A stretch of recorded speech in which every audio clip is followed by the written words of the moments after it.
लोकसभा चुनाव के जैसे जैसे तारीखें जो हैं नजदीक आ रही हैं, वैसे ही चुनावी गलियारे में चर्चाएं जोरों पर हैं। चुनाव को लेकर सभी राजनीतिक पार्टियों ने अपने प्रत्याशियों की घोषणा कर दी है और सभी राजनीतिक पार्टी लोकसभा की 80 सीटों पर जीतने का दावा कर रही हैं। पश्चिम उत्तर प्रदेश के पूर्व प्रधानमंत्री चौधरी चरण सिंह की कर्मभूमि कहे जाने वाले बागपत लोकसभा सीट पर समाजवादी पार्टी के प्रत्याशी के खिलाफ जनता ने बगावत तेज कर दी है। समाजवादी पार्टी के लोकसभा प्रत्याशी मनोज चौधरी के खिलाफ जनता पंचायत कर रही है और उसके टिकट काटने की समाजवादी पार्टी के राष्ट्रीय अध्यक्ष अखिलेश यादव से मांग करती हुई नजर आ रही है। आज बागपत लोकसभा की छपरौली विधानसभा में के न्यूज की टीम ने ग्राउंड जीरो पर जनता से बातचीत की। सुनिए जरा। हम इस समय मौजूद हैं किसानों के मसीहा और पूर्व प्रधानमंत्री चौधरी चरण सिंह की कर्मभूमि कहे जाने वाले बागपत में। बागपत का ये जो क्षेत्र है छपरौली क्षेत्र है और यहाँ पर हमेशा से ही रालोद का इसको गढ़ माना जाता है और रालोद का ही इस सीट पर वर्चस्व रहा है। विधानसभा चुनाव हो या फिर नगर पालिका या नगर पंचायत के चुनाव हो, हमेशा से ही छपरौली में आरएलडी का कब्जा रहा है। लेकिन कहीं ना कहीं जैसे ही रालोद सुप्रीमो बीजेपी में शामिल हुए हैं तो वहां पर लोगों का एक विरोध भी देखने को मिल रहा है। हमारे साथ कुछ लोग मौजूद हैं जो छपरौली विधानसभा से है। इन्हीं पार्टी ने अपना प्रत्याशी भेजा है। कहीं ना कहीं मनोज चौधरी का विरोध भी यहाँ देखा जा रहा है। लोगों का मत है कि यदि मनोज चौधरी के स्थान पर किसी अन्य व्यक्ति को प्रत्याशी बनाया जाए तो वह रालोद का गढ़ कहे जाने वाले छपरौली क्षेत्र में सेंध लगा सकता है और इस बागपत सभा पर समाजवादी पार्टी का कब्जा हो जाएगा। हमारे साथ कुछ लोग मौजूद हैं, इन्हीं से ही बात करना चाहेंगे।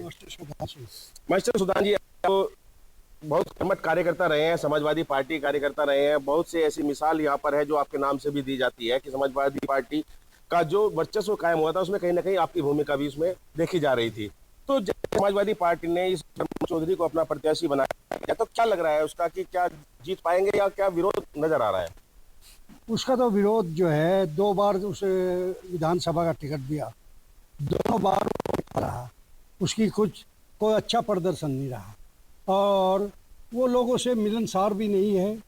टिकट लड़ने के बाद वो पूरे क्षेत्र में किसी के भी यहाँ दुख दर्द में, ब्याह शादी में या मरण जीवन में कभी कोई नहीं आया। और ने जब सत्ता थी, जब उसने कोई कार्य किया, प्रयास भी नहीं किया।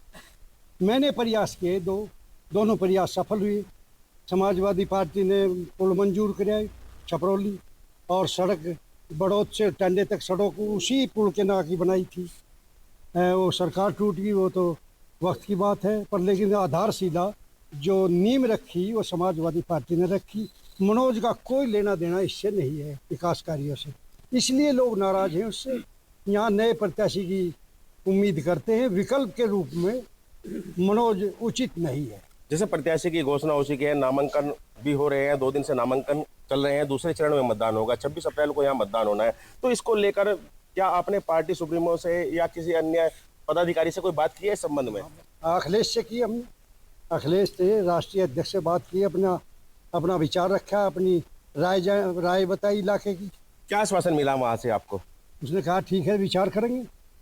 मतलब उम्मीद क्या लग रही है आपको, क्या प्रत्याशी का चयन दूसरा होगा या मनोज चौधरी ही प्रत्याशी रहेंगे?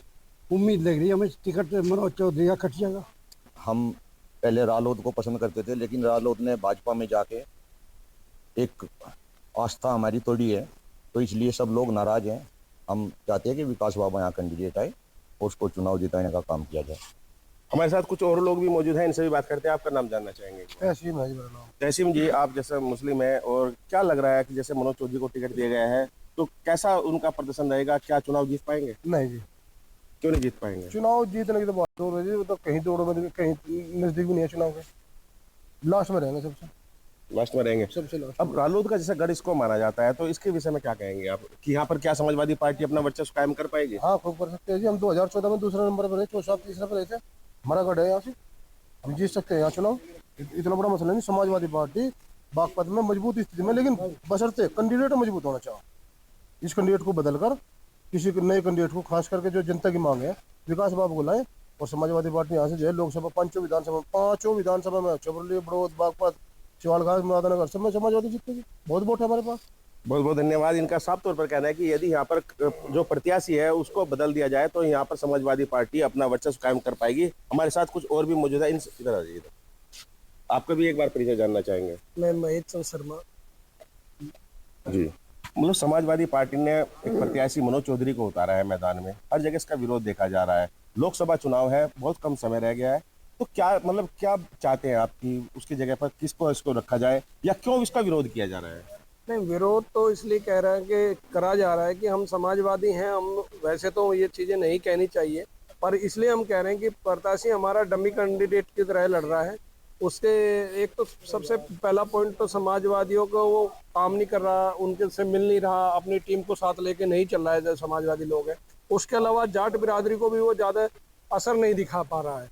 अलग एक खाली से एक मोमडन वोट पे वो नहीं बन पाएगा, और मोमडन भी जब जुड़ते हैं जब अलग बिरादरी उसके साथ जुड़ती है, तो उसी के अनुसार यदि चाहे तो प्रत्याशी बदलना पड़ेगा। वो हमारे अच्छा नहीं लग रहा हमें भी, और ना पूरी टीम को अच्छा लग रहा है।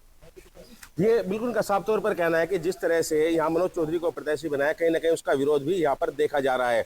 लेकिन अब कम समय है और यहाँ पर रालोद का ही कब्जा रहा है। पिछली बार भी 2019 का चुनाव हुआ था, उसमें भी जयंत चौधरी को हार का सामना करना पड़ा था और यहाँ से भाजपा से सतपाल सिंह सांसद बने थे। लेकिन कहीं ना कहीं समीकरण बदलते नजर आ रहे हैं। कैमरा पर्सन के साथ कुलदीप पंडित, के न्यूज़ बागपत। तो बागपत में मनोज चौधरी के खिलाफ जो समाजवादी पार्टी के प्रत्याशी हैं उनके खिलाफ जो जनता के बगावती सुर सामने आ रहे हैं। चुनौती बड़ी है,